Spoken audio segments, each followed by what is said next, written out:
darse este tiempo para estar con nosotros y para compartir sus conocimientos con toda la audiencia que nos acompaña esta tarde. Muchas gracias a todos los presentes por el interés que han tenido en este evento, por haberse registrado, por estar aquí con nosotros, y espero que les sea de mucho provecho este evento que ha sido realizado, organizado y pues puesto a disposición de todas y todos ustedes con la única intención de poder compartir con ustedes un poquito de lo que muchos jóvenes profesionistas como el maestro Alejandro y otros que van a estarnos acompañando durante el día de hoy, mañana y viernes, han ido logrando, han ido avanzando en el trabajo interdisciplinario dentro del derecho y la aplicación de las ciencias forenses, como lo es la psicología, la criminología, la criminalística, el trabajo social, entre otros muchos que seguramente poco a poco iremos conociendo más y más. Esta tarde el maestro Alejandro García nos complace con su presencia en esta conferencia inaugural y me permito pues presentarles al maestro Alejandro García. Él es licenciado en Derecho, licenciado en Criminología, Criminalística y Ciencias Periciales. Cuenta con estudios de maestría en Sistema Penal Acusatorio y también con estudios de maestría en Psicología Clínica, Legal y Forense. Actualmente es candidato a doctor en Seguridad Pública y Ciencias Policiales. Cuenta con diferentes certificaciones como docente y capacitador de policías y peritos por la CETEC, en seguridad patrimonial y prevención de pérdidas, en competencia laboral para la preservación del lugar de los hechos en la investigación de un posible delito. Bienvenido, maestro Alejandro. Podríamos hablar muchísimo más de su vasta experiencia, sin embargo, le dejo esa tarea a usted esta tarde. Adelante y bienvenido. Muchas gracias, maestra. Primero que nada, quiero agradecerle la invitación a la maestra Jessica Saavedra por este foro, por esta invitación tan grata, por poder tener esta disposición de compartir conocimientos adquiridos durante la práctica profesional, y espero que sea de mucho provecho para todos los asistentes a este Congreso de Derecho Penal, Psicología y Ciencias Forenses. Me parece que en la actualidad el profesionista puro como tal ya no debe de existir. ¿Por qué ya no debe de existir? Porque estamos precisamente en una etapa donde muchos conocimientos confluyen en una misma actividad. Para entender esa actividad tenemos que comprender al menos ciertos elementos básicos de otras profesiones. Ya no se trata de tener más títulos profesionales, más bien se trata de adquirir más conocimientos para la aplicación práctica. Muchas gracias, maestra. Ya se visualizan las diapositivas. Y bueno, el día de hoy me toca inaugurar este congreso. Me gusta mucho la invitación, me gusta mucho la temática. He decidido poder compartir con ustedes un poco de la base teórica, de la experiencia práctica en relación a la comunidad de investigación y su interdependencia. Me voy a referir a la investigación de carácter penal. Dejemos un poquito los temas de investigación patrimonial, de investigación fiscal, de investigación civil, agrario, laboral, etcétera, etcétera, etcétera, y nos vamos a centrar al de los delitos, al mundo propio y estricto, vamos a llamarlo, del derecho penal. El derecho penal siempre se ha identificado como parte normativa, regulatoria de las conductas del ser humano. El derecho como tal nació en el momento en que algún ser humano dijo, esto es mío, a partir de que la propiedad, a partir de que lo que se cree que es de uno se defiende. A partir de ese momento histórico y casuístico del ser humano, nace el derecho. Y a partir de ello, el derecho penal tiene mayor énfasis porque, bueno, lo sabremos, ¿no? Los estudiosos del campo lo sabrán, también audiencia, apreciable audiencia, sabrán que el derecho penal tiene ciertas características muy distintas a otro tipo de derecho. Es punitivo, es retributivo, tiene la calidad de poder cargar de cierto reproche moral a la persona que cometió el acto delictivo. ¿Qué es esto? Que daña la propiedad, que daña los derechos, posesiones o el patrimonio del Estado y de los particulares. Para que esto se llegue a concatenar, para que esto se materialice en la actualidad, existe un sistema que, bueno, ya no hablaremos tanto de la parte histórica, que a partir del 18 de junio del 2016 y 18 con sus reformas, 2006-2018, empezó a haber reformas en materia del sistema penal acusatorio. Ya no lo podemos llamar nuevo, porque ya estamos un poco avanzados en el tiempo. El sistema penal acusatorio es esta amalgama procedimental en la que ministerios públicos, policías, peritos, analistas, el imputado, que bueno, ahora es el activo del delito, la víctima, el asesor jurídico, el facilitador, el juez de control, el juez de ejecución de sentencias, todo este aparato confluyen en el sistema penal acusatorio. La charla del día de hoy se va a basar en específico en la primera fase, que es la de investigación. Me atañe mucho hablar de la investigación por la naturaleza del Congreso, que es Derecho Penal, Psicología y Ciencias Forenses. ¿Qué tiene que ver esta parte casuística de las ciencias forenses con el objetivo de encontrar, si no un culpable, sí la verdad de los hechos? Pues tiene que ver en el apartado fáctico y en el apartado científico. Lo veremos más adelante, pero todas estas profesiones de las ciencias forenses, tal cual la psicología, nos ayuda en el apartado científico para entender y comprender cuál es la psique y naturaleza de la cognición, el estado mental, las patologías que pudiera presentar o no, la forma de concebir al mundo, muchas dinámicas que la psicología aplica para poder entender a la persona, al activo del delito, al imputado, también puede ser aplicadas a la víctima. Había una clasificación muy interesante ya muy antigua, en la que se hablaba inclusive de cierta culpa que tenía la víctima en relación al crimen. Es escuela muy antigua, pero sin embargo, el grado de participación que el Ministerio Público ve por parte del activo y del pasivo pudiera ser, tiene que ver mucho con la psicología clínica. Son campos muy específicos. Específicamente hablando, la ciencia es victimología, y ahí se estudia tal cual ciertos rasgos de personalidad. Y bueno, tras esta breve introducción, nos vamos a acoplar a nuestra temática del día de hoy, que es la comunidad de investigación y su interdependencia. ¿Pudiera dar la siguiente diapositiva, maestra? Muchas gracias. Bueno, la investigación en el sistema penal acusatorio. La investigación como tal está plasmada en el artículo 211 del Código Nacional de Procedimientos Penales. Para ser breves, en el Código Nacional de Procedimientos Penales se presenta 4 elementos, a saber, el de la investigación inicial, intermedia, la investigación inicial, la investigación complementaria, la fase intermedia y la fase de juicio. El artículo 211 nos presenta 4 elementos a conocer. Sin embargo, en la praxis también existe otro elemento que el Código Nacional como tal no lo ha tocado, que es la fase de ejecución de sentencias. Sería un 5º elemento. Eso se conoce de manera doctrinal.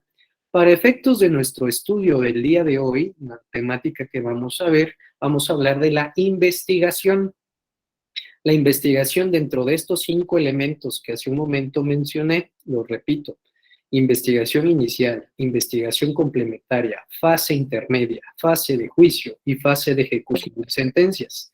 Únicamente vamos a tomar las dos primeras fases, la fase de investigación inicial y la fase de investigación complementaria.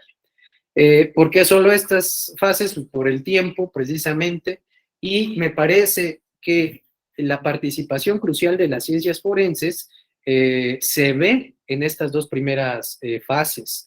La presencia de los peritos, analistas, ministerios públicos, policías de investigación en específico, se ve en la fase de investigación inicial y en la fase de investigación complementaria. También estamos hablando del objeto, el objeto de la investigación como tal.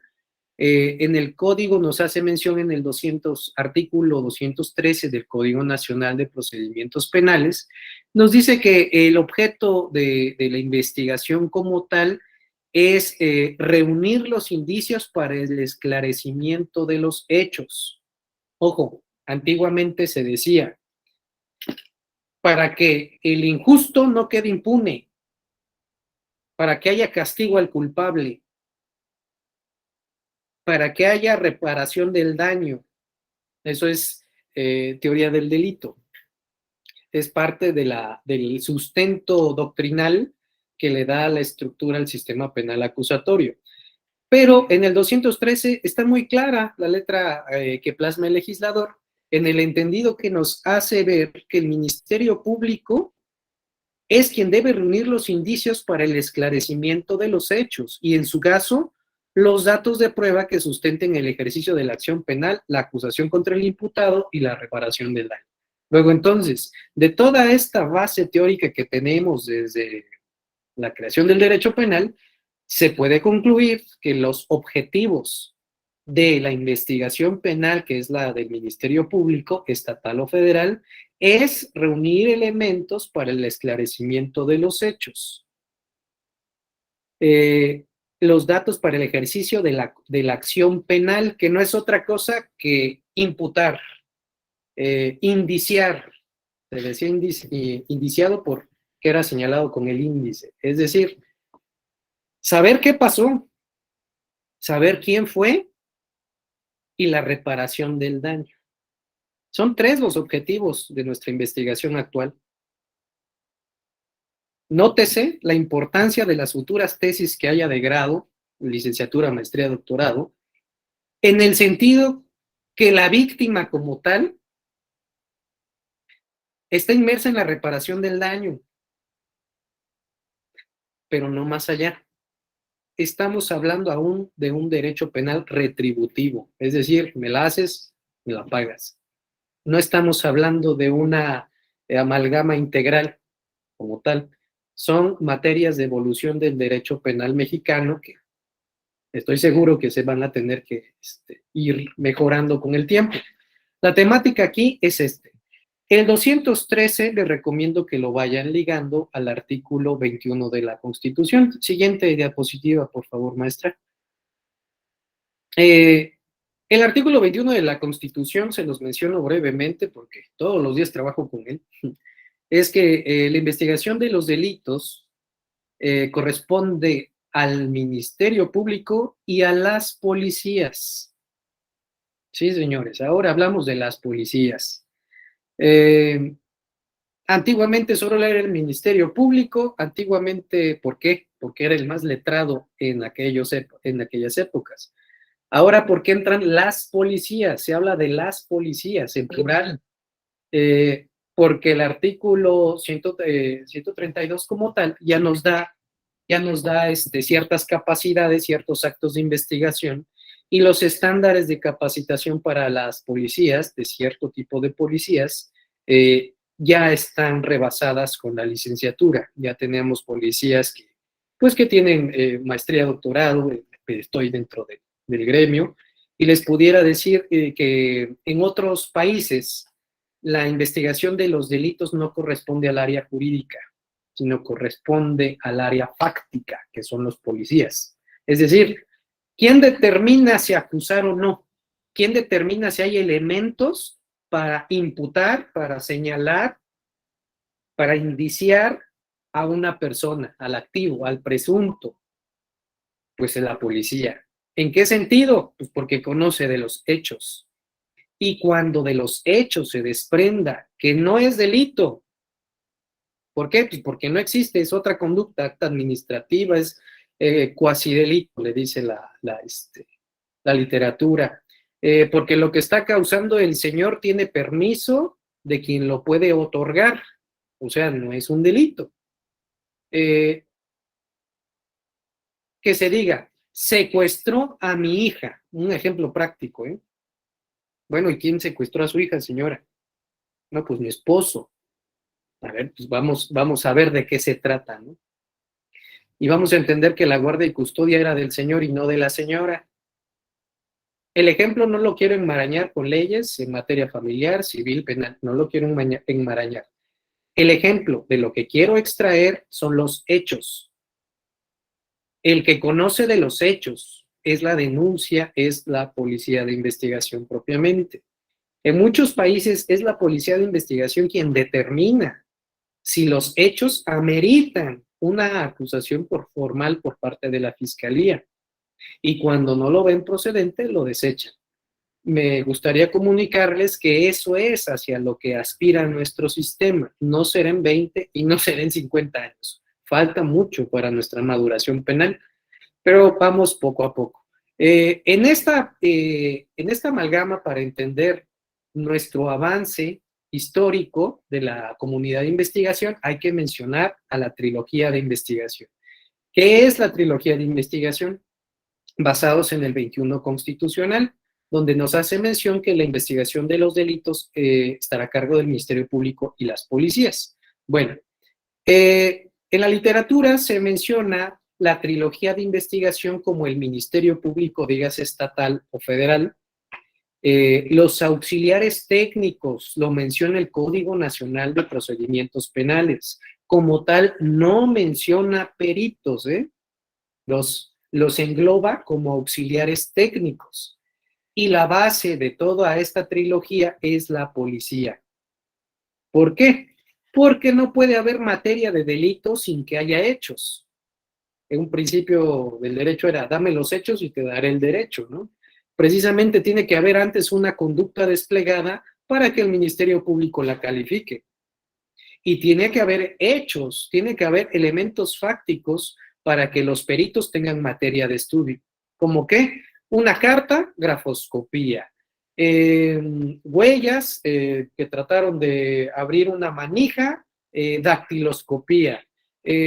Una llamada de extorsión y grabaron la voz, el dictamen en fonética o en voz también pudiera ser.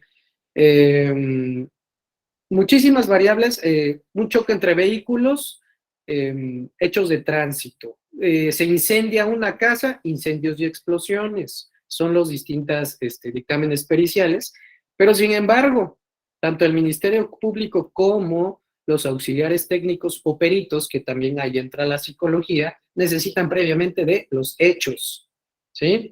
Y en específico, cuando nos refiramos en este futuro a la policía, hablamos de la policía de investigación, porque hay distintos tipos de policías. Les recomiendo se lean la Ley General del Sistema Nacional de Seguridad Pública. Ahí se nos hace mención de los perfiles y de los tipos de policías, que son los de prevención, reacción e investigación. En este caso estamos hablando del de investigación. Siguiente diapositiva, por favor, maestra. Muy bien. Y bueno, ya estamos llegando hasta la evolución. Lo que les presenté ahorita de la trilogía de investigación ya ha cambiado. Hasta hoy, en nuestros días, hay un autor español, me gusta mucho, un jurista, Binder, nos habla de la comunidad de investigación. La comunidad de investigación es de los tres que les hice mención hace un momento, más el analista de información. El analista de información, ¿qué tiene que ver? Lo veremos poco a poco, pero el analista de información tiene su reciente reconocimiento y creación a partir de una ley que salió en noviembre, diciembre me parece, de la Fiscalía General de la República. En la Ley General de la Fiscalía General de la República habla de los auxiliares del Ministerio Público. Y en el reglamento interno de la Ley de la Fiscalía General de la República habla de los analistas. ¿Qué les quiero dar a entender? Esto no tiene ni 2 años de creación. Y Binder, un jurista español, ya hablaba de la comunidad de investigación desde hace tiempo. Bueno, nos llevan muchos años de evolución jurídica en otros lados. El tema, adelante maestra, por favor, con esta comunidad de investigación, que ya no trilogía de investigación, se fundamenta en la necesidad de documentar tanto los hechos, el derecho y los elementos científicos en una variante, en 2 variantes, que tiene que ver con el estudio previo de los delitos y la manera de poder explicar al juez de control qué es lo que sucedió. En muchos materiales ustedes van a poder leer dentro del derecho penal, en sistema penal acusatorio, sobre los elementos de convicción, se dice. ¿Cuáles son esos elementos de convicción? ¿O por qué se trata de convencer? Los elementos de convicción se desahogan en la audiencia de control de detención hacia el juez de control. Luego entonces, ¿a quién se trata de convencer de una pretensión? ¿Del Ministerio Público o de la defensa? ¿A quién? Al juez. Por eso se llaman elementos de convicción. Y la comunidad de investigación ahora, que son Ministerio Público, Policía de Investigación, perito o auxiliar técnico y el analista de información, van a tratar de sistematizar la información para poderla presentar como elemento de convicción al juez de control. Dentro de estos 2 elementos estructurales se encuentra la teoría del caso y la teoría del delito. Aquí es una cita de un libro, importante libro, les estoy haciendo la cita en la parte inferior. A la cita dice: la teoría del caso es un método de trabajo que permite dar un solo sentido o significado a los hechos, normas y material probatorio, debiendo ser elaborado por las partes desde el primer momento en que ha tomado conocimiento de los hechos, y de esta forma transitar por las etapas del proceso penal con una estrategia o plan de trabajo. La segunda parte es la teoría del delito, que es un sistema de hipótesis que exponen, a partir de una determinada tendencia dogmática, cuáles son los elementos que hacen posible o no la aplicación de una consecuencia jurídico-penal a una acción finalista. No vamos a enmarañarnos en la temática, en la conceptualización, pero para un ejemplo muy práctico, les quiero dar una experiencia de su servidor. En algún momento, como policía de investigación, recibí una investigación, ¿no?, que me abocara a investigar ciertos hechos. Lo que se me presenta en el informe policial homologado de la policía preventiva era la puesta a disposición de un arma de fuego, un revólver con 4 cartuchos. ¿Qué elementos tengo fácticos ahí? El arma de fuego y los 4 cartuchos. En la narrativa de los policías preventivos me hacían mención, nosotros íbamos circulando en vía pública y vimos que a la distancia brilló algo. Nos acercamos y encontramos un arma de fuego con 4 cartuchos. En el apartado, en el entendido, en la teoría que ellos están exponiendo, se trata de un hallazgo. ¿Qué es esto? Que sin que hubiera denunciante, sin que un particular me proporcionara el arma, sino que dentro de las funciones del policía encontró el arma con 4 cartuchos. Y bueno, durante las entrevistas que son propias del policía de investigación me dicen, ¿sabe qué? La verdad es que no pasó eso. Digo, a ver, momento, ¿qué pasó aquí? Pues resulta que una señora nos habló a la central, aquí de la policía municipal, nos acercamos y la señora nos abrió la puerta y nos dijo, es que mi marido está muy borracho y lo único que quiero es que se lleven el arma porque ya la sacó. Le dieron la señora le dio el arma a los policías, los cartuchos como tal, y cerró la puerta. O entonces aquí ya cambió mucho la manera en que ellos están plasmando el informe. ¿Qué les quiero dar a entender? La teoría del caso sirve para darle forma a los hechos. ¿Y qué distinto es que el policía se haya encontrado el arma de fuego durante sus actividades a que una persona se los haya proporcionado? No quisiera avanzar más en el caso sin decirles que hipotéticamente hablando, podemos estar ante un fenómeno de una tentativa de homicidio. Y bueno, por cuestiones de género pudiéramos hablar de una tentativa de feminicidio. Notemos la importancia de darle nombre a los hechos. Que aunque el policía me diga, se encontró el arma así y así y así, bueno, es una puesta a disposición de un objeto asegurado sin una persona detenida. Hipótesis 1. Hipótesis 2, los policías dicen, vamos, como se dice en calle vulgarmente, vamos a darle derecho. ¿Qué es esto?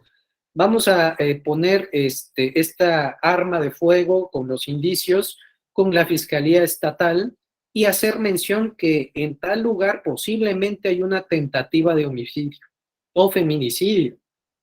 Se le manda a comparecer a la señora. Hipótesis 2. Estamos previniendo unos hechos lamentables.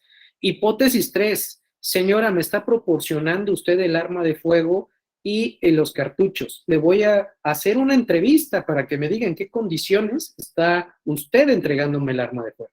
Y la señora en su entrevista puede relatar que lo desarmé porque me sacó el cañón, etcétera, y esa misma entrevista puede fungir como denuncia. Es una noticia criminal para un ministerio público. Fíjense, y ahí vamos 3 hipótesis que se le pueden dar de un mismo hecho, y pudiéramos idearnos otras, pero de un mismo hecho nosotros podemos darle la forma y llamarlo, no como los hechos son, sino como lo pudiéramos presentar, que lo ideal sería presentarlo y llamarlo como es, pero conocer la realidad no muchas veces es fácil. Luego entonces tenemos la teoría del caso. La teoría del caso de estas 3 hipótesis prácticas que les he dado se puede manejar, vamos a llamarlo de manera práctica, a conveniencia de quién, del Ministerio Público, de la víctima, de los policías. En este caso, que ellos están presentando el arma de fuego con los cartuchos, es a conveniencia de la policía. ¿Por qué? Porque ya acabaron su trabajo. Pero realmente tenía un trasfondo social, fáctico, que quien lea la denuncia como tal lo va a desconocer completamente. Siguiente diapositiva, por favor, maestra. Esa es la importancia entonces entre la teoría del caso y la teoría del delito.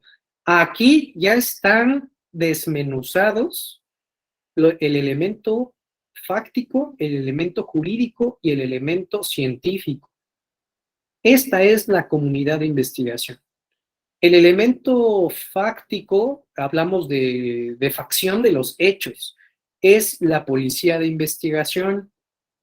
Les repito, no podemos hablar de toda la policía, porque finalmente quien allega de los hechos al Ministerio Público, quien es el que le da forma, es el policía de investigación. El elemento fáctico te lo da la policía de investigación. El analista de información, en esta ocasión, le estoy haciendo mención, es precisamente el que allega información. ¿Qué tipo de información? El de fuentes abiertas y fuentes cerradas, ya lo veremos en su momento. Está el Ministerio Público, el que le da forma y nombre a los hechos. Hace algunos años se pudiera hablar de homicidio calificado y ya era agravante.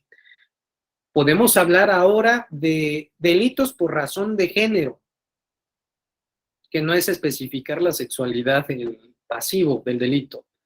Podemos hablar de feminicidio. Podemos hablar de tentativa de feminicidio. Todo ese engranaje jurídico lo da el Ministerio Público. ¿Y de qué depende? Pues de la teoría del delito y depende de los elementos del tipo penal que vea el Ministerio Público y que así los acredite. Porque no es nada más decir, es esto. No, hay que acreditar. Por ejemplo, Para poder acreditar el feminicidio, un elemento típico del delito como tal es que sea por razón de género. Es lo difícil del tipo penal. No es solamente tener la irresponsabilidad social de decir fue feminicidio. Hay que ver ese elemento, cómo comprobarlo. Y en muchas ocasiones la psicología nos puede dar muestras de ello. Si había maltrato no nada más físico, sino psicológico.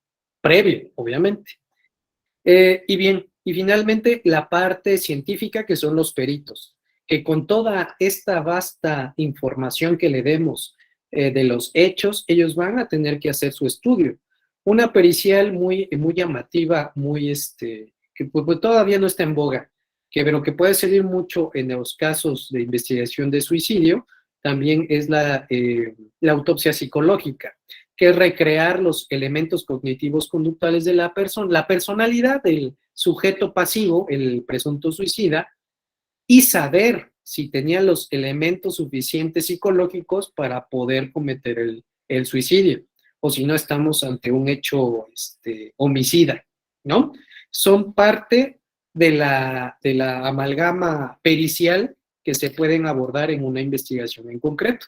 Siguiente diapositiva, por favor, maestra. Bien, en la teoría fáctica, aquí los vamos a desmenuzar como tal. La teoría fáctica se basa en la policía de investigación y tenemos actos de investigación con control judicial. Los que requieren control judicial son todos aquellos actos que de alguna manera pueden lastimar, pueden lesionar la esfera de derechos que tenga la persona que se está investigando. Por ejemplo, ¿cuál es una técnica muy invasiva? Es la técnica de cateo. ¿Qué es esto? ¿Qué derecho podemos lesionar ahí? La propiedad, por supuesto. Podemos lesionar la libertad, por supuesto. La intimidad de los sujetos para que la policía entre a su domicilio, sí. En la técnica especial del cateo se erosiona de alguna manera este tipo de derechos. Luego, entonces, en la balanza jurídica, en la ponderación de valores que hace el juez de control, tiene que valorar si lo que se pretende obtener de esa técnica vale más que la lesión que se puede ocasionar o el acto de molestia que se puede ocasionar al particular. Aparte de la técnica de cateo, podemos mencionar la intervención de comunicaciones. Podemos hacer mención de la obtención de fluidos corporales, ojo, sin consentimiento de la persona, del que ostente los fluidos, digamos. Por eso es una técnica con control judicial, ¿sí? ¿Dónde están materializados este tipo de actos de investigación? En el artículo 252 del Código Nacional de Procedimientos Penales. En el que sigue, los actos de investigación sin control judicial son todos aquellos, en sentido contrario, a contrario sensu, que de alguna manera no lesionan la esfera de derechos que pudiera tener la persona investigada. Como que la inspección. ¿Qué es eso de inspección? Es todo aquello que perciban los sentidos, menos el de gusto. Ese casi no he visto que alguien lo ejercite. Me refiero a lo que escucho, a lo que veo. Estoy viendo que salen personas de cierto lugar tambaleándose y como un olor fétido se me ocurre, ¿no? O que, como dicen por aquí, que huele a petate quemado. Puede ser marihuana, puede ser cuando huele mucho a cloro, puede ser clorhidrato de cocaína, cuando huele mucho acá la heroína, muchas características que la propia calle te va enseñando de cómo es esa realidad en las inspecciones. Ojo, en vía pública las inspecciones. Luego entonces vivimos en un régimen como en China, que para tomar una foto en vía pública tenemos que pedirle el permiso a las personas que salen atrás de nosotros. Aquí pues todavía tenemos un sistema democrático, al menos, en el que podemos tomar una foto y que salgan los rostros de las personas sin necesidad de que tengamos los permisos de ellos. Una inspección en vía pública pudiera ser eso. La entrevista, ¿qué es esto? que se le puede tomar una narrativa de los hechos a cualquier persona. ¿Quién es el único obligado a dar entrevistas? Los servidores públicos. Son los únicos que están obligados a dar entrevistas. ¿Quiénes están excusados de dar una entrevista? Los que por su cargo, comisión o sentido profesional no tuvieran obligación de darnos. ¿Qué es esto? Un sacerdote pudiera ser alguien que por su secreto profesional, dígase un abogado, dígase un psicólogo, terapista, que tenga su práctica terapéutica, pudiera ser una mamá, el papá, los hermanos, los hijos de la persona que estamos entrevistando, diga, yo no quiero realizar la entrevista. Y también las personas que tengan conocimiento de un hecho, tienen el deber de proporcionar la entrevista. Pero si las personas dicen, ¿sabe qué? Yo no quiero tener problemas, se puede obtener la información de manera nominal y anónima. ¿Qué es esto? Nominal con nombre y anónima, pues sin que me dé su nombre, sus datos. Lo que nos sirve, recordemos, el objetivo de la teoría fáctica son los hechos, los elementos que podamos probar. Que no podamos garantizar de quién salió es otro tema, pero ciertamente va a haber un registro de esto. Para eso les recomiendo, si están tomando apuntes, el artículo 217, en el que se nos hace mención que todas las autoridades durante la investigación deberán de dejar registro, el cual deberá de ser completo, íntegro y exacto. Es una de las cualidades que debe tener policía, ministerio público, perito y analista de información. Hablamos ya de la comunidad de investigación. Y las técnicas de investigación. ¿Cuáles son las técnicas? Las que no están reconocidas por la ley como tal, pero que no atentan a la libertad de los sujetos, a los derechos fundamentales, y que la policía ejercita, como que los seguimientos. Bueno, si alguna vez se han dado cuenta que alguien nos sigue en la calle, pues es un mal investigador quien nos sigue, porque ese es un seguimiento, para saber dónde van, cuál es su hábito, su modus vivendi, su modus operandi. ¿Es legal eso? Pues hasta que ustedes no se den cuenta, sí lo es. ¿Qué otra cuestión? Las vigilancias fijas y móviles. ¿Cuáles son las vigilancias? Pues eso, precisamente vigilar a una persona fija desde un punto fijo y observarlo, y móvil es seguirlo en motocicleta, en patines, en lo que se les ocurra.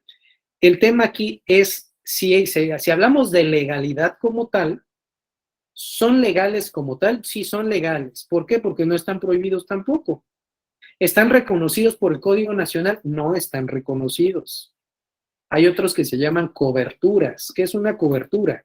Es cuando un investigador, dígase de inteligencia, dígase policía, preventiva, prospectiva, reactiva, se viste, se caracteriza, se pone tatuajes, se pone chanclas guaraches, shorts, camisetas, se pone un chaleco del INE y demás, y va al domicilio a obtener información. ¿Para qué? Una orden de aprehensión, una orden de presentación, distintos objetivos. ¿Es legal como tal? Pues mientras no lo descubran, ese es el detalle.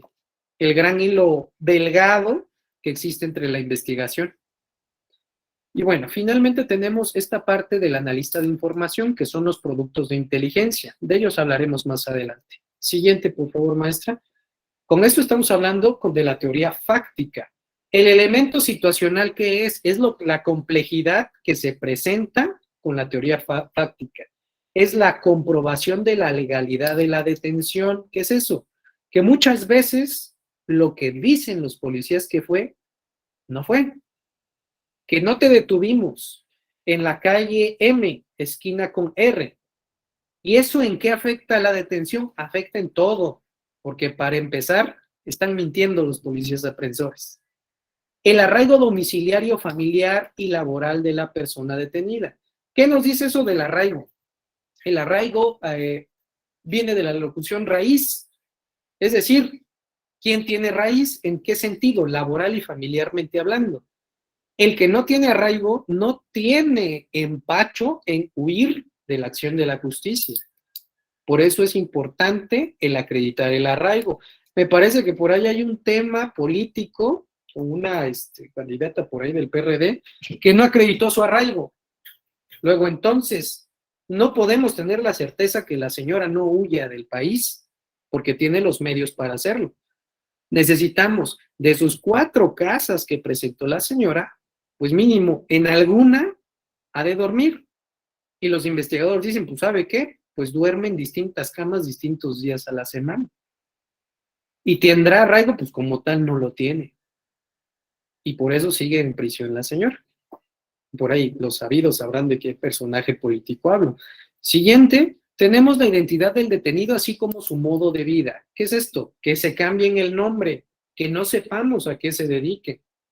Y aunque se cambie el nombre, tenemos que investigar ese nombre, aunque sea erróneo. ¿Y a qué se dedica? Verificación de los antecedentes y registros del imputado. Para eso nos sirve la información. Hay 2 tipos de antecedentes, los antecedentes registrales y ¿cómo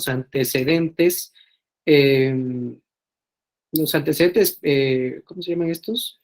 Antecedentes penales y antecedentes registrales.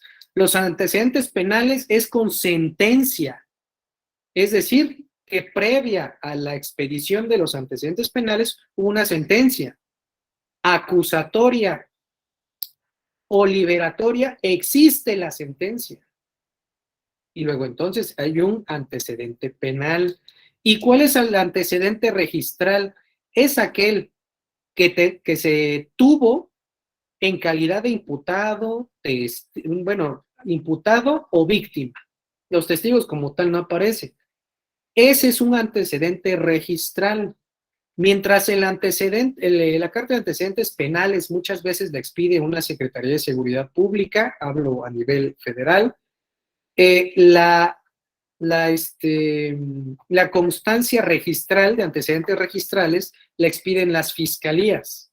¿Por qué las fiscalías? Pues porque ellos tienen registros de las investigaciones y ahí pudiera salir.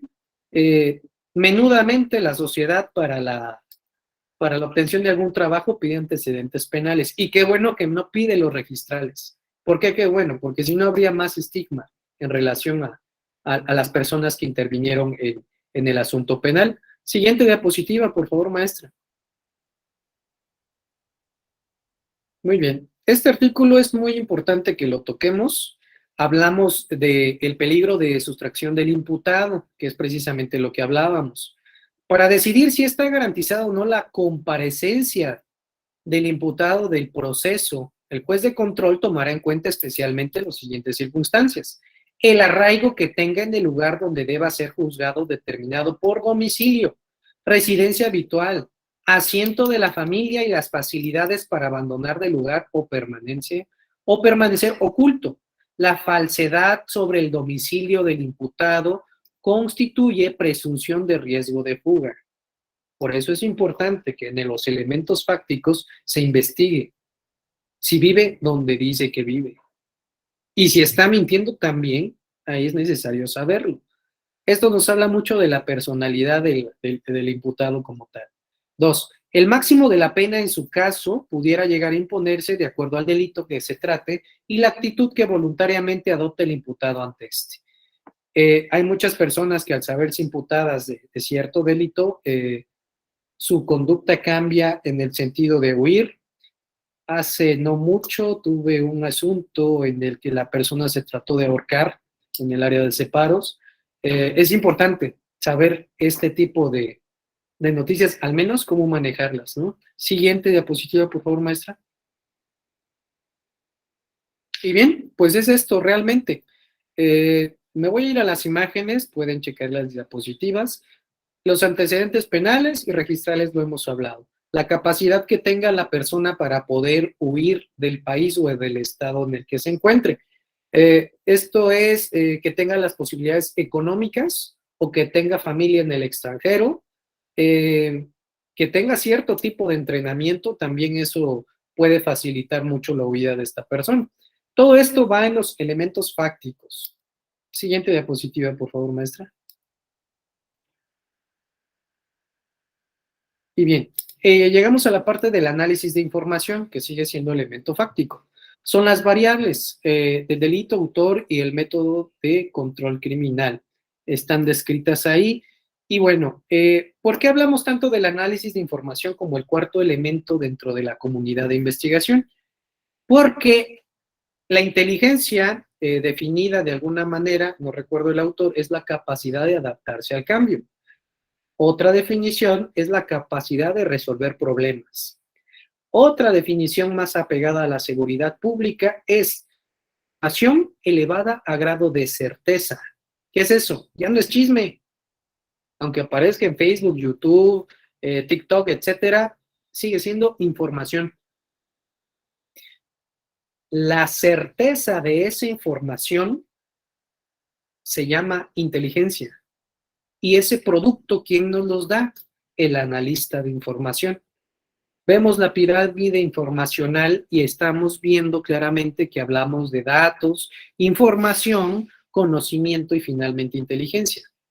La inteligencia es la certeza de quién es el que dijo llamarse Juan Pérez.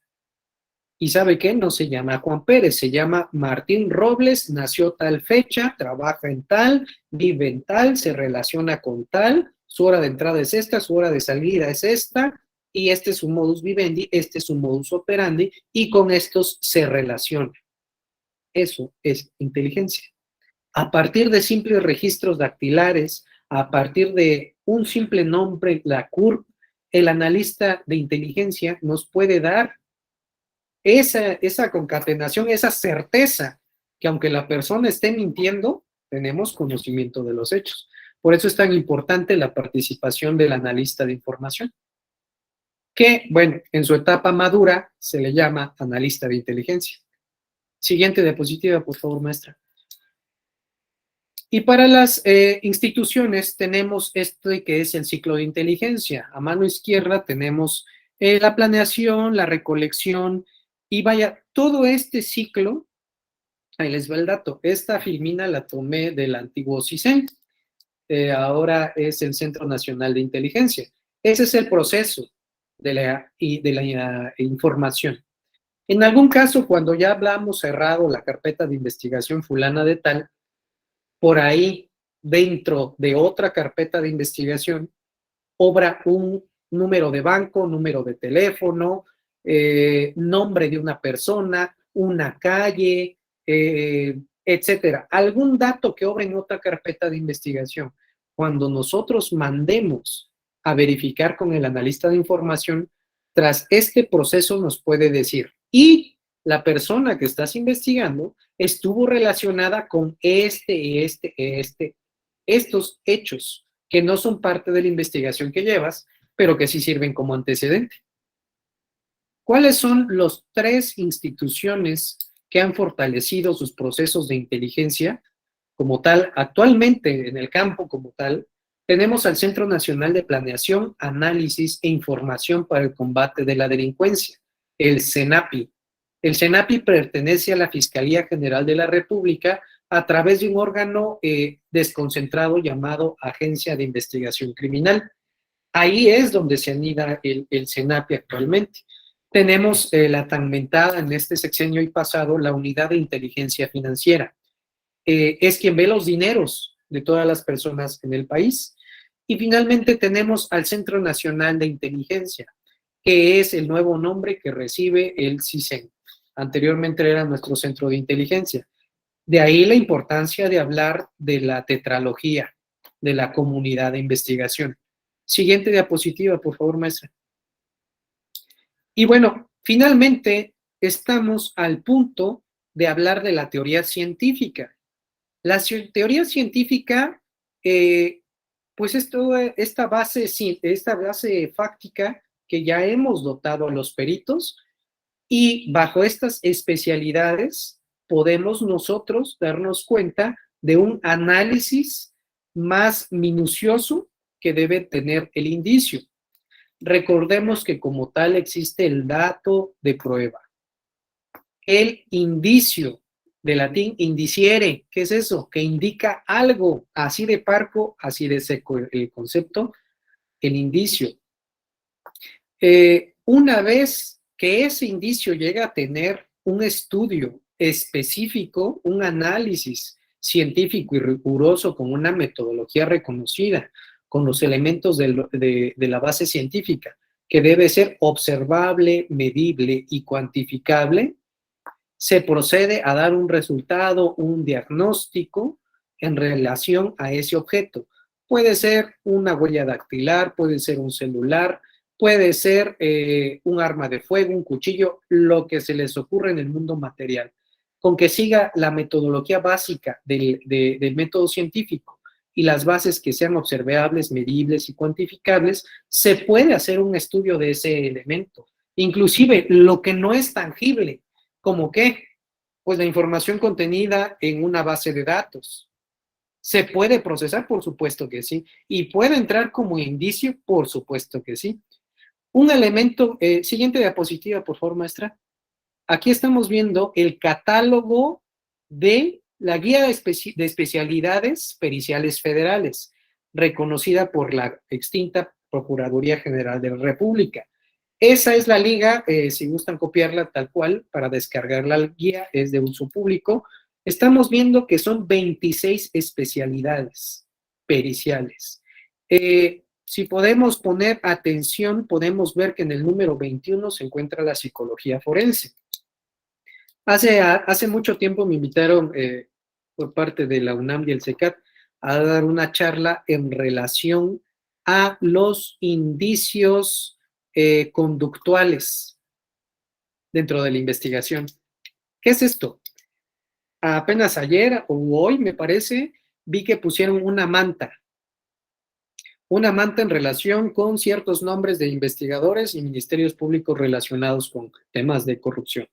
Bueno, esta manta como tal nos puede servir en grafoscopía, quizá, y se me ocurre siendo muy vago en dactiloscopía, y por supuesto que nos sirve la pericial en psicología forense. En este apartado podemos entender, entendiendo el panorama político-social, por eso la psicología forense muchas veces es casuística, es decir, tienes que verlo en el contexto en el que está. Nos pudiera dar miras de qué tipo de personalidad es basado en inferencias, ojo, inferencias de la redacción, ¿no? ¿Qué me pudiera dar a entender? Pues no sabe redactar bien, pues una persona resentida, etcétera, etcétera. Elementos conductuales que son especulativos, por supuesto que lo son, pero nos dan miras y nos abren el panorama a lo que pudiera ser quien escribió esas mantas. Bueno, le llaman algunos narcomantas, ¿no? Todos los elementos conductuales que pudieran servir, evidencia conductual, por supuesto, que nos pudieran servir para intervenir y conocer sobre los hechos.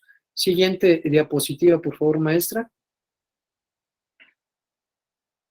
Bien, y tenemos, maestra, me indica sobre el tiempo, como me indique usted. Bien. Vamos La bien, anterior. maestro. No sé. Bien, entonces, las anteriores, por favor. Muy bien. ¿Era anterior la diapositiva? Ahí, muchas gracias. Y bueno, ya estamos en la última parte de la teoría fáctica, la teoría científica y la teoría jurídica. Finalmente, la teoría jurídica, el producto que nos va a dar el Ministerio Público Federal es la forma. Recordemos el ejemplo que les mencioné hace un momento, pues depende cómo lo llames. Los hechos son una cosa, pero el derecho lo puedes clasificar y dependiendo de las características del hecho.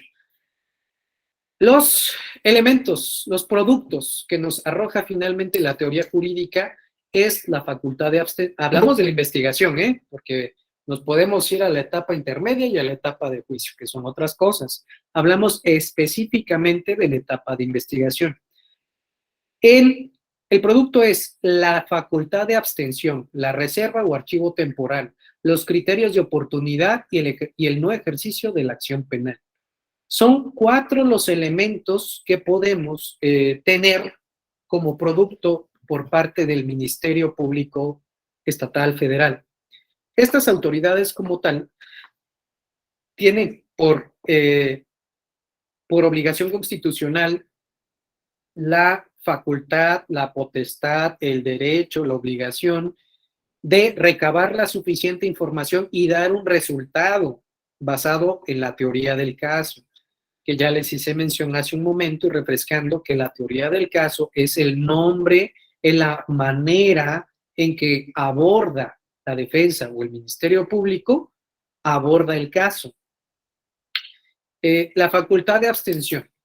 Cuando el Ministerio Público se percate que los hechos que se están denunciando o que tiene conocimiento a través de un parte informativo, una entrevista, una declaración, una denuncia anónima, noticia criminal o como le dice la literatura, noticia criminal, se da cuenta que los hechos no son constitutivos de delito, o al menos no de su fuero. En el entendido teórico, ¿tendría que recibir la denuncia? Sí. ¿Tendría que calificarla? Sí. ¿Basado en qué? En la teoría del delito. Hay que desmenuzar la conducta, hay que ver de qué se trata. Y si dice, a ver, por ejemplo, me están presentando la policía municipal un arma de fuego y yo soy Ministerio Público estatal. ¿Y qué más me presenta? Pues unos cartuchos. Bueno, ¿esto es constitutivo de delito? Pues sí. ¿Le toca a mi fuero, es decir, a mi capacidad? Pues no, pues está el fuero federal. Luego entonces que se vaya al fuero federal, pero previamente sí recepciono la denuncia y consigno toda esta información al fuero federal. O de manera contraria, que una persona llegue a denunciar el robo a su casa, pero al Ministerio Público Federal. El Ministerio Público Federal puede decir, esto se trata de un asunto de materia estatal. Tiene la obligación de recibir la información, por supuesto, y posteriormente hará un desglose. Esos son los casos en que como tal hay una facultad de abstención de ese mismo Ministerio Público, o cuando se trate de una conducta que no sea un delito como tal. La reserva o archivo temporal, y ese es como de los más socorridos por los investigadores. La reserva o el archivo temporal es el resultado en el que el Ministerio Público encuentra algún impedimento. Pudiera ser invencible temporal, es decir, que durante ese tiempo el pueblo esté tomado, las oficinas estén tomadas y o falte algún tipo de facilidad para que se obtenga la información. Es decir, lo ponemos en pausa. Y ese tipo de investigación se pausa hasta que ese obstáculo que se presentó en aquel momento se venza. Y si no se vence, es el problema de las investigaciones archivadas. Puede fenecer. Es de los peligros del archivo temporal. Por eso es necesario dotar un dato de prueba, un nuevo nombre, otra línea de investigación para que el Ministerio Público pueda seguir investigando en ese sentido. Los criterios de oportunidad, pues precisamente son todos aquellos que se les puede dar la facilidad al imputado para poder cumplir con la reparación del daño y que tenga esa, digamos, esa presteza de cumplir con sus obligaciones de carácter penal. Prisión domiciliaria pudiera ser parte de un criterio de oportunidad. Pudiera ser que aunque te encuentro vinculado a proceso, estoy solicitando que te presentes a firmar cada cierto tiempo, es un criterio de oportunidad. Y el no ejercicio de la acción penal. ¿Qué quiere decir esto? Que cuando en un inicio reviste una acción, reviste la idea de un delito, durante el desarrollo de los hechos, de la investigación, nos damos cuenta que los hechos no fueron como nos narraron. ¿Puede haber responsabilidad para los aprensores? Sí. ¿Puede tratarse de unos hechos que no estén finalmente, ejemplo práctico, que una persona realice unos disparos de arma de fuego? Bueno, el hecho está constituido, 25 personas declaran que sí, escucharon disparos de arma de fuego. La policía presenta a Juana Robles y Juana Robles refiere que no conoce las armas, no hizo los disparos, etcétera. Pero todos pueden suponer que fue Juana Robles por donde se escuchó el disparo. Y ya estando la señora en el área de separos, pese a que se pueda configurar una flagrancia de que 2, 3 personas señalan a Juana Robles de que disparó el arma de fuego, el Ministerio Público durante sus 48 horas, que es la investigación, se percata que en efecto hubo disparos de arma de fuego. 1. 2. Que no fue Juana Robles. ¿Por qué? Porque tras el barrido de gases que se hizo en materia de balística, no se desprendieron elementos de plomo, bario o antimonio, que son propios de la deflagración de un disparo de arma de fuego. Pese a la señalización de 3, 4 personas que dicen que por donde estaba Juana Robles se escucharon las detonaciones, pues no hay suficientes elementos para presumir que fue Juana Robles. La investigación sigue, pero la imputación hacia Juana Robles acaba. Se puede hablar de un no ejercicio de la acción penal. Esos son los ejemplos. Siguiente diapositiva, por favor, maestra. Y bueno, ¿dónde confluye la comunidad de investigación? La comunidad de investigación, de manera práctica y sólida, ya no únicamente existe en el papel, en la teoría, existe en una reunión llamada sala de mando ministerial. Aquí yo le agregué y sinergia de investigación, pero propiamente se llama sala de mando ministerial. En la sala de mando ministerial se expone la teoría del caso del Ministerio Público, es decir, él puede dar líneas de investigación. Es el momento de especular. ¿Qué es eso? Que diga el Ministerio Público Estatal Federal, yo creo que por las declaraciones pasó esto, o puede ser que haya pasado esto. Y por ahí sale el analista de información, o por ahí sale el perito, o sale el policía. ¿Sabe que yo tengo una entrevista donde me dicen que fue otra cosa? Y el analista dice, tenemos información que ahí hay un grupo delictivo que opera de esta manera y se parece mucho al que usted está diciendo. Ah, bueno, tenemos una tercera, cuarta línea de investigación.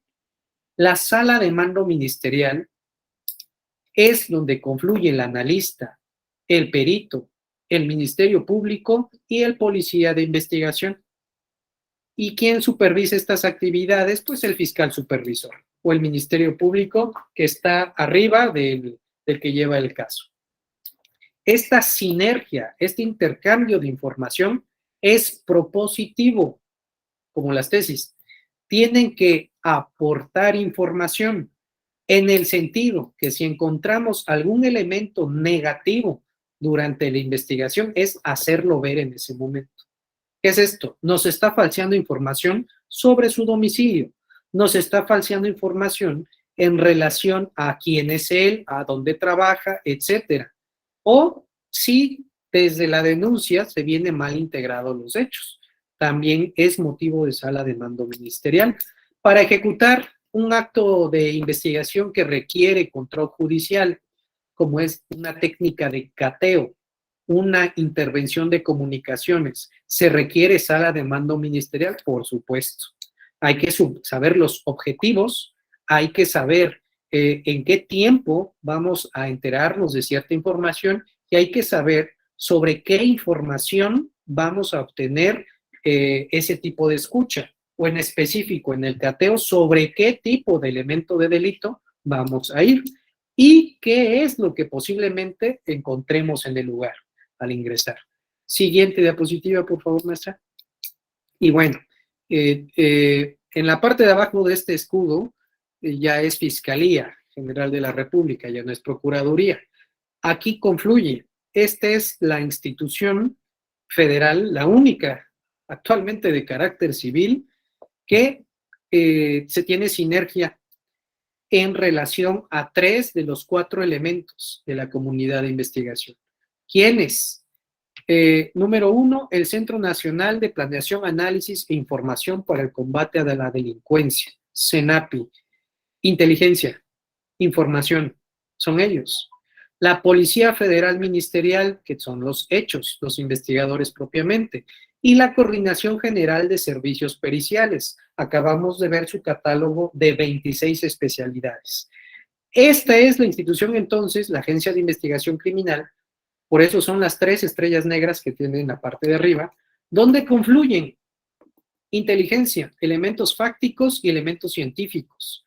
Ahí nos hace falta el elemento jurídico, pero eso es propio de la Fiscalía General de la República. A mano derecha están viendo unas ciertas coordinaciones que son nuevas, son áreas administrativas de la Agencia de Investigación Criminal, pero bueno, por eso puse la filmina para que sepamos que la comunidad de investigación como tal existe. ¿Hay productos de la comunidad de investigación? Por supuesto que los hay. ¿Cuáles son? Las carpetas de investigación. Siguiente diapositiva, por favor, maestra. Bueno, dentro de las conclusiones. Para la comunidad de investigación se espera que haya una especialización del Ministerio Público. ¿Qué es esto? En los delitos. Que cada Ministerio Público tenga una especialización en lo relacionado, así como hay delitos fiscales que se aboque a ellos. Cuando tenga la integración del analista de información como parte, en esta parte que les hago mención mucho, que las leyes orgánicas de las fiscalías estatales deben de adoptar ahora la figura del analista de información. En una etapa muy madura, hablemos de analistas de inteligencia. Son estructuras que van a ir cambiando con el tiempo. La independencia de la policía de investigación.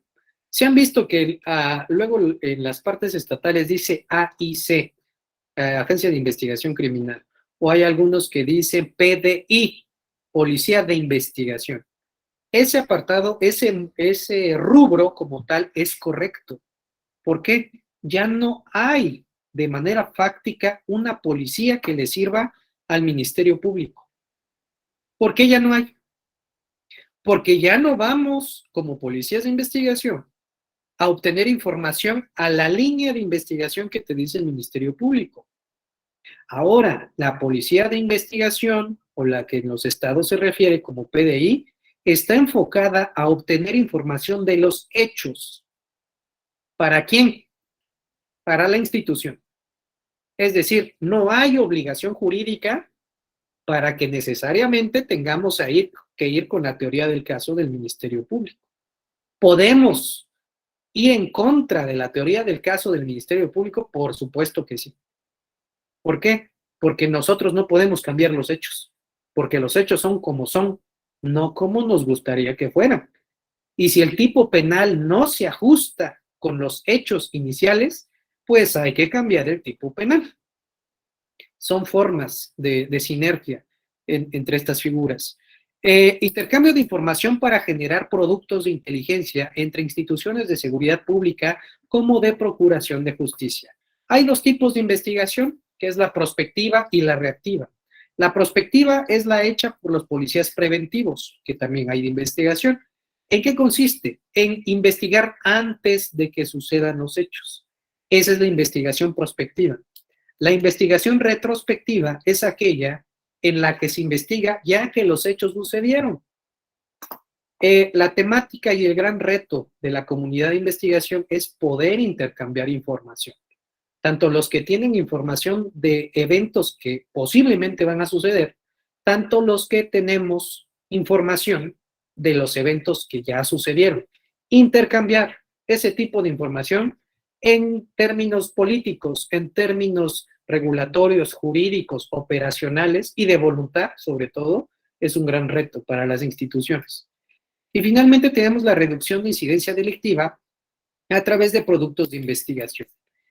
Hablamos que debemos tener una sociedad en la que todos podamos convivir, pero basados en la investigación de delitos, ya no en el músculo, ya no en la fuerza, ya no en la violencia de los elementos, sino hablamos de una cultura de prevención y de investigación. Su servidor ha tenido el gusto de participar en cateos, en abordar embarcaciones, en ir en aviones, donde se hacen aseguramientos, detenciones y demás sin realizar un solo disparo. ¿Qué les quiero dar a entender? Cuando hay inteligencia, cuando hay investigación, las cosas se hacen bien y de manera profesional. No hay necesidad de pues como en las películas, ¿no? Entrar pateando la puerta, asustar a todos y cachetear al perro y esas cosas, eso ya acabó. Realmente la investigación es el futuro de la seguridad pública y procuración de justicia como tal, y parte de ello son los peritos, ministerios públicos, policías de investigación y analistas. La última diapositiva, por favor, maestra. Bien, pues ese es mi nombre, son mis datos de contacto, ese es mi correo electrónico, y bueno, no sé, maestra, si hay tiempo para un par de preguntas que quisieran hacer. Claro que sí, maestro. Si hay alguien que tenga alguna pregunta, algún comentario que quiera realizarle al maestro Alejandro, por favor, puede abrir su micrófono o escribirla por el chat y yo daré lectura a sus comentarios y preguntas.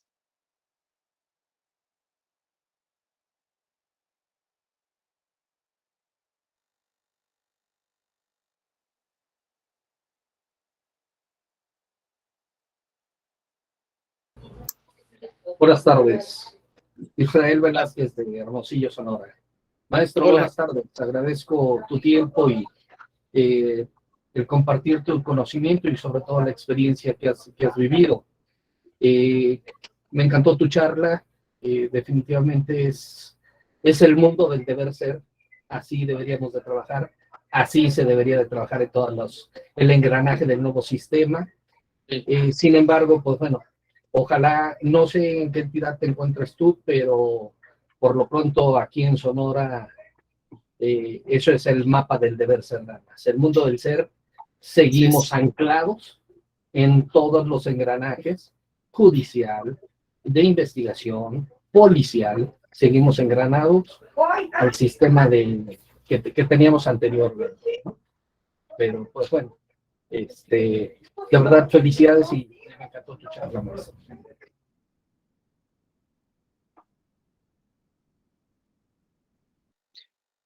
Pues te agradezco, Isra, por ahí se interrumpió.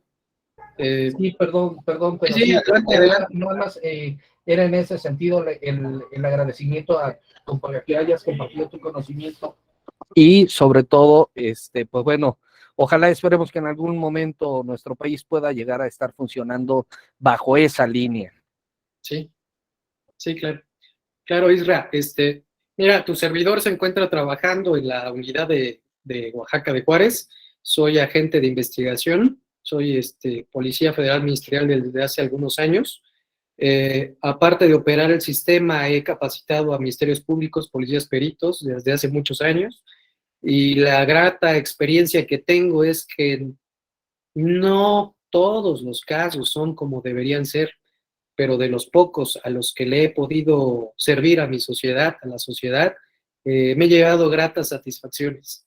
Y créeme que por esos honrosos, muy honrosos casos, pues todavía ando por acá, ¿no?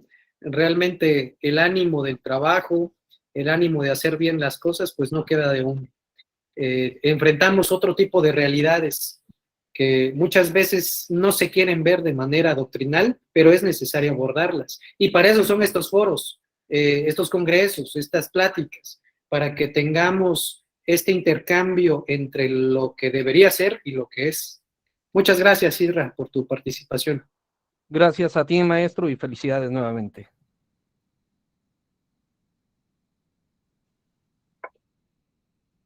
¿Algún otro comentario, alguna pregunta?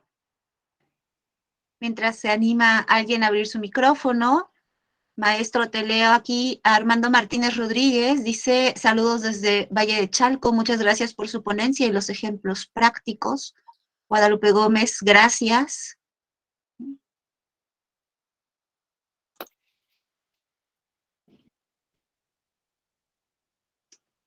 ¿Algo más que quieran compartir o que quieran preguntarle al maestro? Bien, ya que no se animan, de nueva cuenta tu servidor, maestro. Isra, adelante. El perfil de analista que están utilizando, ¿cuál es? Porque aquí en realidad no están desempeñando las funciones porque la mayoría de los analistas que están vamos, adscribiendo a la fiscalía, pues son entre abogados, entre sociólogos, o sea, es una capirotada, valga la expresión, y pues considero que algunos, pues nada más dicen, oye, esto no hay resultado, o sea, realmente no se está haciendo el desempeño de la figura del analista, no sé si haya un perfil específico, y pues bueno, y sobre todo me imagino que a lo mejor el acceso al intercambio de información, ¿no? Sí, por supuesto. Porque eso creo yo que es fundamental. No sé si Plataforma México, si todavía esté funcionando, no sé si todo esto, o sea, cómo Sí, mira, Isra, de lo que te puedo compartir es que en la actualidad sí hay un perfil enfocado al analista de información. Ojo, durante la sesión hablé del analista de información y hablé que en su parte perfectible hablamos del analista de inteligencia, que es, hablamos de otro tipo de contacto, ¿no? Dentro del mundo de la inteligencia hay ciertos nudos, es decir, hasta aquí te permito que conozcas, ¿sí? Los niveles de acceso a la información. Y en determinado nudo, vamos a llamarlo, empieza la inteligencia. ¿Para quiénes está dirigido el grado máximo, digamos? Pues para una comunidad muy cerrada, para aquellos que toman decisiones. Hablamos nivel ejecutivo, federal, hablamos de, por ahí chécate un tema muy interesante, la Agenda Nacional de Riesgos, que no nada más habla de temblores, cambio climático y este caos de la política económica, sino habla de delincuencia organizada, habla de terrorismo, habla de ciertos focos sociales de pedofilia, trata de personas, órganos, o sea, cosas que uno ni siquiera se imagina hay en la Agenda Nacional de Riesgos. ¿Y quién tiene acceso a ese tipo de información? Los analistas de inteligencia. Entonces, hablamos de un nudo muy alto. En el entendido de los analistas de información, ¿por qué de chile, mole y pozole? Porque se ocupa gente que procese y filtre la información. Vimos hace rato la pirámide de la información, un dato, la información como tal, inclusive por ahí pudiera haber otro elemento que se llamara chisme, ¿no? Y de ese chisme hay que hacer un filtro, y para que se haga ese filtro se ocupan personas.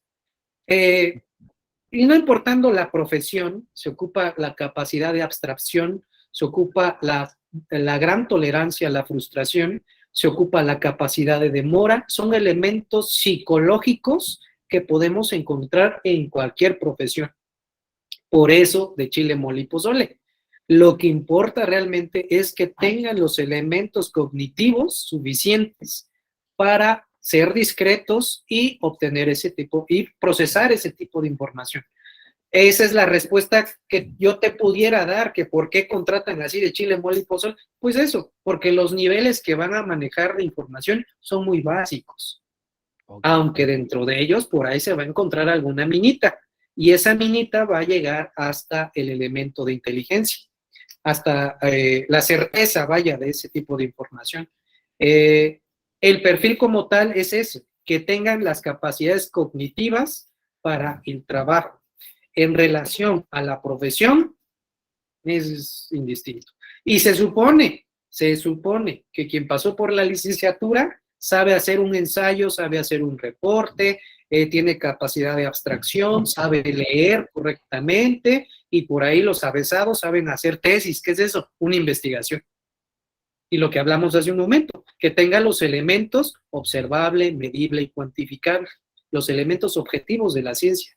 Si pasaste por una ingeniería, una licenciatura y supiste hacer investigación, vas a ser un buen analista.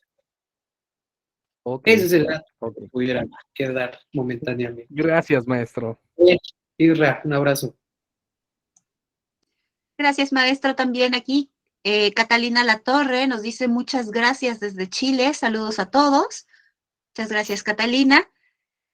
Y bueno, si no hay más preguntas y más comentarios, voy a proyectarles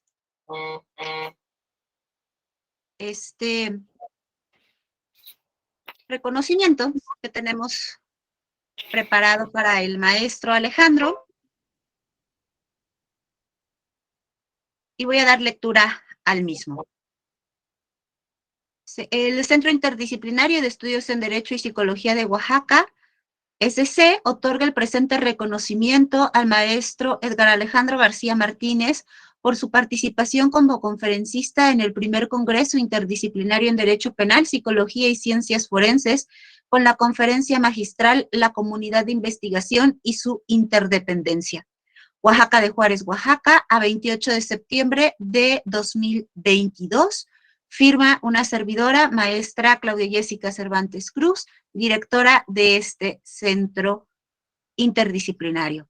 Maestro Alejandro, muchísimas gracias. Le voy a hacer llegar más adelante su reconocimiento y le agradezco mucho su participación, su tiempo y el compartir su experiencia y su conocimiento con todos nosotros esta tarde. Muchas gracias, compañeros. Sigamos creciendo en el conocimiento. Mucho éxito. Gracias a todos. Gracias, maestro. Muchas gracias a todos los presentes. Vamos a tener 5 minutitos en la transferencia de una sala a otra. Todos ustedes ya tienen sus diferentes datos de acceso para las conferencias simultáneas que empiezan a las 18:30 horas, tiempo de la Ciudad de México. Y en un momentito más nos encontramos en alguna de esas salas. Vamos a dar por terminada y cerrar esta sala para poder dirigirnos al resto de los espacios. Muy buena tarde.